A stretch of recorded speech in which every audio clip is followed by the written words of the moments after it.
Chapter 300. Bright Lord's Slave.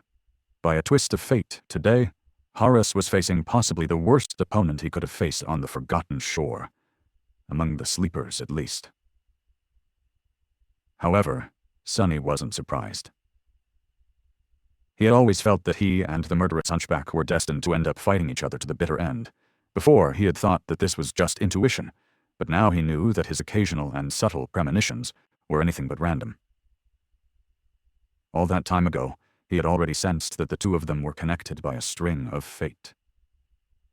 Was it such a surprise then that his aspect happened to counter that of Horus to large extent? And it did counter it, although not completely. If anyone else was in Sunny's place, they would have been already dead. Robbed of their sight, very few people, if anyone at all, could have resisted the furious assault of the terrifyingly strong hunchback. But Sunny wasn't just anyone. Even while blind, he had shadow sense on his side. While it wasn't the same as being able to see Horus, by sensing the movements of his shadow, Sunny was able to predict his attacks with at least some level of precision. It wasn't perfect, though. At least he had not reached the level where this form of perception could fully replace vision. So now, Sunny had a choice to make. While his shadow was wrapped around his body, it gave him an incredible boost in strength, speed, and endurance. It wasn't able to provide him with a second pair of eyes, however. So he could either continue to rely solely on shadow sense and keep this boost, or let the shadow go and fight Horus with just his own strength while being able to see. Decisions. Sensing the hunched shadow of the murderous butcher lunge forward, Sunny dodged left and heard something whistle past his temple with terrible speed. A fraction of a second later, and his skull would have been crushed by the links of the iron chain wrapped around his enemy's fist.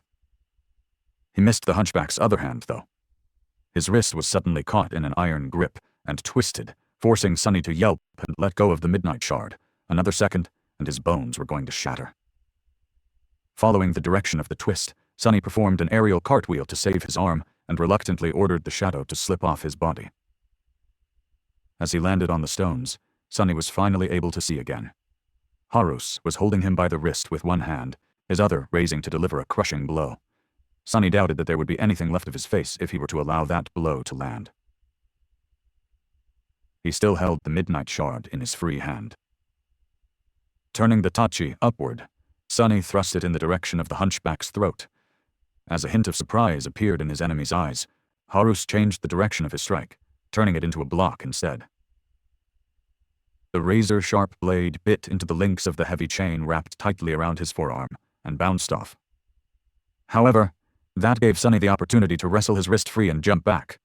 Despite the fact that his bruised hand was shaking, he put it back on the hilt of the midnight shard and faced Horus once again. "Oh!" The hunchback titled his head and stared at Sunny with an amused expression. "Slippery worm, how are you doing that?" Sunny grinned. "Wouldn't you like to know?" Then he grimaced and added after a few moments of pained silence, "I can still see you thanks to my aspect." Horus grinned. "Oh, good, it is nice of you to tell me." With that, he suddenly threw his hand forward. "What is he doing?" The distance between them was too large to land a punch, but in the next moment Sunny realized his mistake. It was too late, however. The chain suddenly flew off the hunchback arm and instantly covered the distance between them. Before Sunny could react, it was tightly wrapped around the blade of the midnight shard. Then, Horus pulled it back with tremendous force. Sunny could either allow himself to be thrown to the floor right in front of the cruel executioner, or let go of his sword. He chose the second option. The midnight shard flew far away and fell on the marble floor with a melodious ringing. There was little hope of retrieving it, and Sunny doubted that Horus was going to give him enough time to dismiss and summon the tachi again.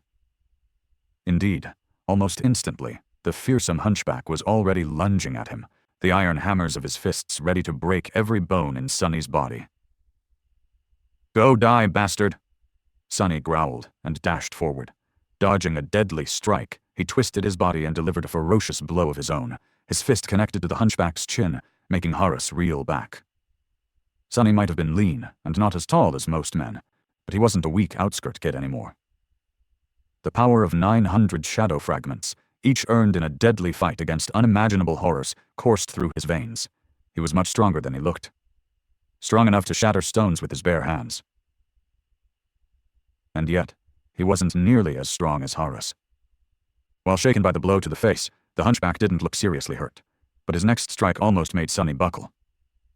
For a few short moments, the two of them became entwined in violent, barbarous combat.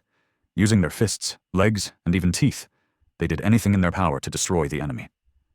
Horus fought with the measured skill of an experienced killer, while Sonny fought with the desperate, feral cunning that his cruel upbringing had taught him. The hunchback was at a dire advantage in that fight. With his tremendous might and much larger weight and reach, all he had to do to win it was to wrestle Sonny to the ground. Knowing that, Sonny had done everything in his power to avoid being grappled. He twisted and moved, dodging the hunchback's large hands and delivering strike after strike. Soon, Horus was bleeding from a half-dozen cuts on his angular face. Sonny, however, was in much worse shape. The hunchback's fists, and especially that damned chain of his, had left terrible marks on his body. The skin on his forehead was split open, and a stream of blood was flowing down his face. Usually that would have blinded a person, but both of his eyes were already blind. He was using a shadow to see. How ironic. Still, it was just a matter of time before Sonny made a mistake. And very soon, he did. Sonny was only a fraction of a second late, but it was all Horus needed to land one of his wide palms on his shoulder. Then, he gripped it with enough strength to make Sonny's bones groan, thus robbing the enemy of his only advantage, mobility. As Sonny's eyes opened wide, the hunchback grinned. "Time to die, little worm." With that, he threw him against the wall, making a net of cracks streak through its stone surface. Hurt and disoriented, Sonny felt something cold and inevitable grip his neck. Looking his victim right in the eyes, Horus squeezed Sonny's neck and smiled. "Good. It's good that you can see. Usually they don't. Such a pity." Sonny raised his fist and hit the hunchback in the face, but to no result. He couldn't find the proper purchase or move his torso to deliver a proper blow. Regardless, he tried again, then again, then again.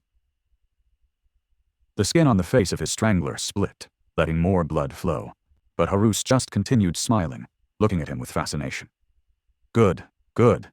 This is so good, so good." Sonny weakly raised his hand again, but lingered, hesitating before trying to hit the hunchback again. With what little air remained in his lungs, he wheezed, "Hey, bastard, do you remember how I told you that I didn't want to use a trick to kill you?"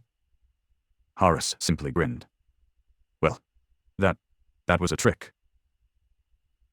At the same time, he struck the hunchback in the face again. Knowing that these punches were not strong enough to change anything, Horus didn't react. But this time, a ghostly blade suddenly appeared in Sonny's hand at the last moment. Unlike normal memories, this one weaved itself from nothing and almost instantaneously. Then, it pierced Horus's temple and sunk deep into his brain, killing him on the spot. The grin froze on the hunchback's lips. His eyes widened, then slowly turned glassy. His terrible grip on Sonny's throat weakened. Then, he crumpled to the ground like a broken mannequin, his empty eyes still open and staring into nothingness.